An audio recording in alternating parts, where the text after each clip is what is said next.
Hello, I'm Stephen Burgess, Regional Facility Manager for Legacy Traditional Schools, and I'm here today to advise on the proper cleaning techniques as we approach state testing at our campuses.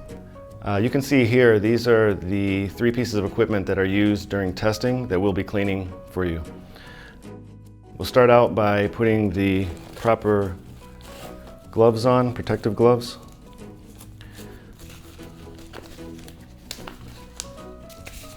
This is the cleaning product that I'll be using today. It's a disinfectant. All of our products at our school are disinfectants. They may look a little bit different and have a different name, but they've all been rated to do the same task. I'll take a paper towel. You want to put about 3 sprays to the paper towel, enough to dampen the paper towel, but not too much as to cause it to drip into the keyboard. On the laptop, I'll start with the top of the laptop. Open it up to the screen.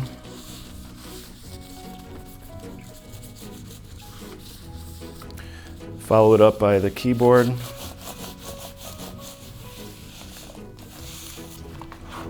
And lastly, the lower part of the laptop. With the same cleaning cloth that is still moistened with the disinfectant, we can move to the mouse, covering the surface of the mouth completely, running down the cord to where it plugs into the laptop. And then for headphones, starting with the earpieces inside, wiping exterior, headband,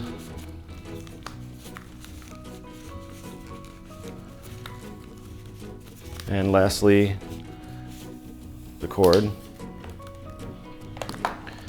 After this is completed, both the paper towel and the gloves that were used can be disposed of in a garbage can. If you have any questions, please contact your facility manager at your campus, and thank you for following all of the proper cleaning protocols.